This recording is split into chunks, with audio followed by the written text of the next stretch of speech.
नमस्कार, मैं हूं ब्रजेंद्र मिश्रा। आप देख रहे हैं न्यूज ट्रैप ऑनलाइन।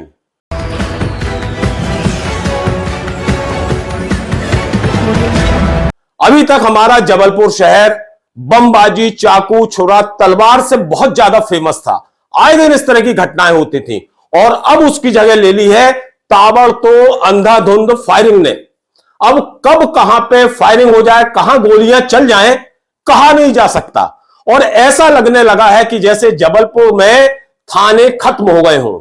ऐसा लगने लगा है कि जबलपुर में पुलिस हो ही ना, इस तरह का घटनाक्रम नजर आने लगता है। आपने देखा होगा कि कांचघर में किस तरह से गोलियां चली थी। दशहरा चल समारोह में जिस हिसाब की दनादन गोलियां चली, दनादन फायर हुए, अंधाधुंध गोलियां चली, उससे पूरा इलाका एकदम से सहम गया, दहल उठा। आपने तो देखे हैं वीडियो कि किस तरह से धुआंधार फायरिंग हो रही है।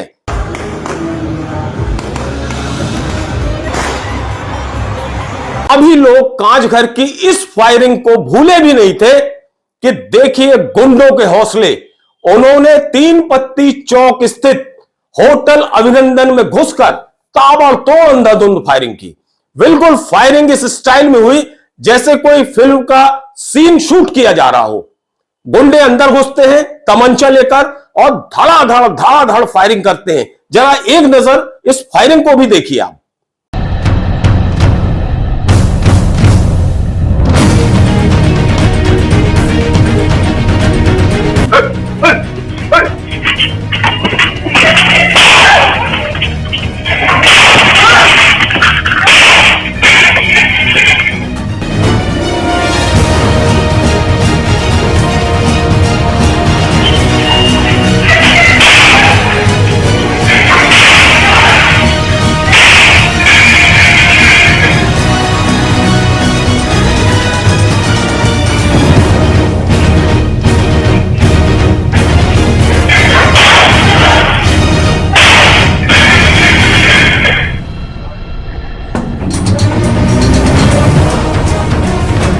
अब जिस हिसाब की ये गोलियां बरस रही थी, उससे उस होटल में जो लोग खाना खा रहे थे वो दहशत में आ गए, डर गए, सहम गए, भगदड़ मच गई।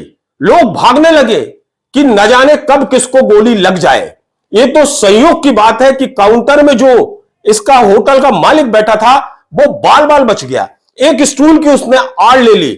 और यह भी संयोग है कि उस होटल में जो लोग खाना खा रहे थे वो भी बच गए, वरना जिस हिसाब से ताबड़तोड़ गोलियां चली थी वो गोलियां किसी का भी खात्मा कर सकती थी। अब सवाल यह है जिसका हम खुलासा करने जा रहे हैं कि आखिर इस अभिनंदन होटल में गोलियां चली क्यों और चलाने वाला कौन है, इसके पीछे कारण क्या है। तो अब हम आपको बताते हैं कि इसमें जो मुख्य भूमिका है वो उस होटल के एक वेटर की है। इस अभिनंदन होटल के वेटर ने जिसने गोली चलाई, जिसका नाम है गोलू विश्वकर्मा, उसे गोलू कबाड़ी के रूप में जाना जाता है और यह भी उसी तरफ घमापुर कांचघर एरिया का रहने वाला है। दशहरा के मुख्य चल समारोह के दौरान यह गोली चलाने वाला यानी गोलू विश्वकर्मा अपनी फैमिली के साथ इसी अभिनंदन होटल में खाना खाने के लिए आया था।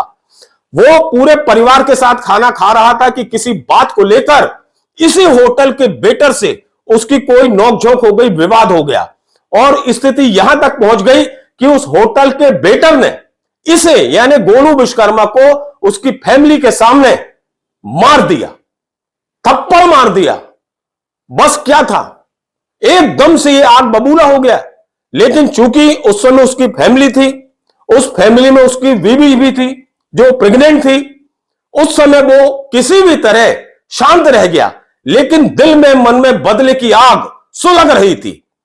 बेटर द्वारा मारे जाने के बाद यही गोलू विश्वकर्मा इंतजार में बैठा था कि इसको भी सबक सिखाना है। और उसके बाद से लगातार 2-3 दिन तक गोलू विश्वकर्मा के तमाम साथी इस होटल की रैकी करते रहे और यहां आते रहे। इस बात को इस होटल का जो मालिक है बंगाली दादा, यह बाकायदा समझ रहा था कि माजरा क्या है, ये लड़के क्यों आ रहे हैं। इस बीच पुलिस को भी सूचना दी जाती है, लेकिन पुलिस से, जो बस स्टैंड चौकी पुलिस है, उससे होटल का मालिक जो ओरिजिनल घटना घटित हुई थी दशहरा चल समारोह के दिन, उस घटना को छिपा लेता है। इसलिए छिपा लेता है क्योंकि इसे डर रहता है कि कहीं ऐसा ना हो, यदि पुलिस को बताएंगे कि बेटर ने उसे मारा था, उस गोलू विश्वकर्मा को, तो कहीं पुलिस उसकी होटल के खिलाफ कार्रवाई ना कर दे। इसलिए यह बात पुलिस से ये अभिनंदन होटल का मालिक छुपा लेता है और अंततः देखिए परिणति इसी गोलीकांड के रूप में होती है।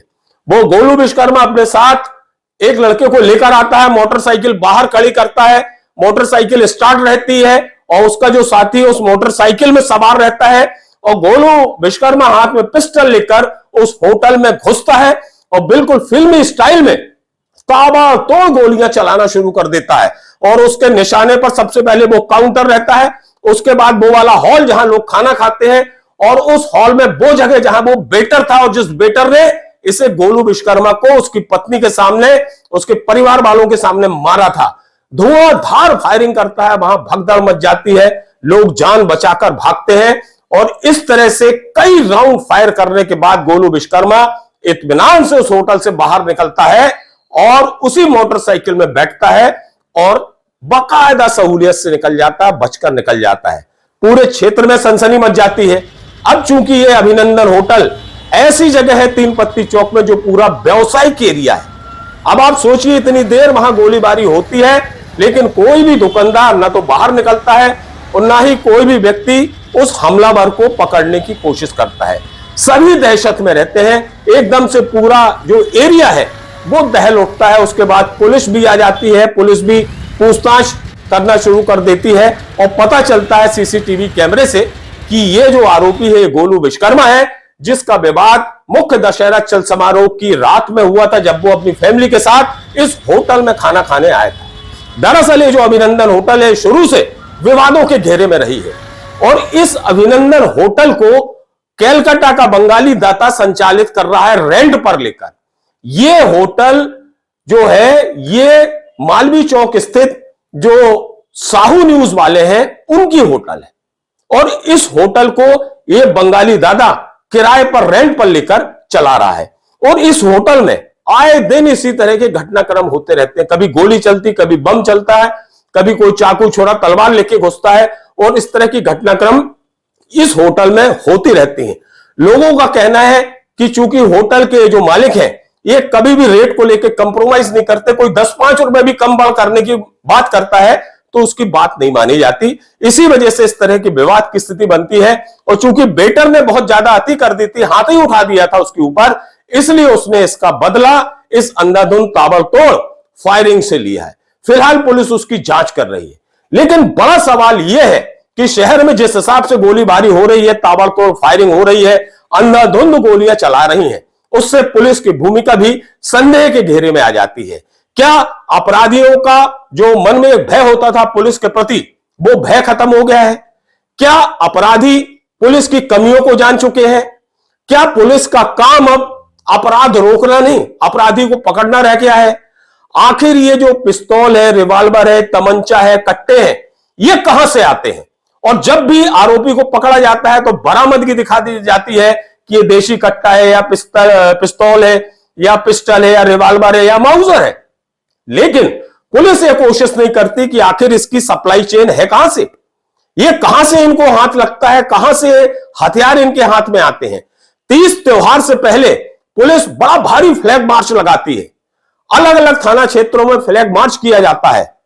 क्या यह फ्लैग मार्च भी सिर्फ दिखावे के लिए होता है? क्या इस फ्लैग मार्च के कोई मायने नहीं रह गए? यदि मायने रह जाते तो क्या अपराधियों के हौसले इतने बुलंद होते कि एक जगह कांचघर दशहरा चल समारोह में धड़ाधड़ गोलियां चलाई जा रही हैं और दूसरी तरफ दशहरे के बाद में होटल में घुसकर इस तरह ताबड़तोड़ फायरिंग की जा रही है? यह क्या दर्शाता है? यह यही दर्शाता है कि जो क्रिमिनल्स हैं उनके मन में पुलिस के प्रति किसी भी तरह का भय नहीं है, खौफ नहीं है, सब खत्म हो गया है। जबलपुर पुलिस के पास सीआईडी भी है, आईबी भी है, क्राइम ब्रांच भी है। आखिर इनकी खुफिया जानकारी कहां जाती है? क्या कर रहा है क्राइम ब्रांच? इनका इनपुट क्या रहता है? क्या इन्हें नहीं मालूम रहता कि कौन सा अपराधी किस तरह के हथियार लेकर घूमता है, किस तरह का अपराधी किस तरह की वारदात कर सकता है? आखिर इन अपराधियों के हौसले इतने क्यों बढ़ते जा रहे हैं कि भीड़ भरे इलाके में वो बिल्कुल फिल्मी स्टाइल में गोलियां चला रहे हैं? निस्संदेह ये तमाम सवाल पुलिस को संदेह के घेरे में लाते हैं और ऐसी दशा में जबलपुर पुलिस को इन सवालों का जवाब देना पड़ेगा और संदेह के दायरे से बाहर निकलना होगा, वरना इस तरह की जो वारदातें हैं, जो फायरिंग होने लगी है, ये वारदातें लगातार बढ़ती जाएंगी, क्योंकि इन वारदातों को देखकर जो दूसरे अपराधी हैं उनके हौसले बढ़ेंगे। उन्हें लगेगा जब वो गोली चला सकता है तो फिर हम क्यों नहीं चला सकते। इस तरह से एक कंपटीशन जैसी स्थिति पैदा हो जाएगी जो इस शहर के लिए बहुत ज्यादा दुर्भाग्यपूर्ण होगी। आपको मालूम है कि अभी 5 या 6 अक्टूबर को ITI चुंगी नाका में चल समारोह में जा रहे एक युवक की नृशंस हत्या कर दी गई। चाकुओं से गोद डाला उसे 5-6 लड़कों ने मिलकर, जबकि कोई विशेष मामला नहीं था। तो सवाल वही है कि अपराधियों के हौसले लगातार बढ़ते जा रहे हैं, जिस पर कंट्रोल करने के लिए सख्त एक्शन की जरूरत है। और वर्तमान में देखा जाए तो जबलपुर पुलिस उस तरह के एक्शन में नजर नहीं आ रही है जिस तरह का एक्शन वास्तव में अपराध रोकने के लिए पुलिस का होना चाहिए।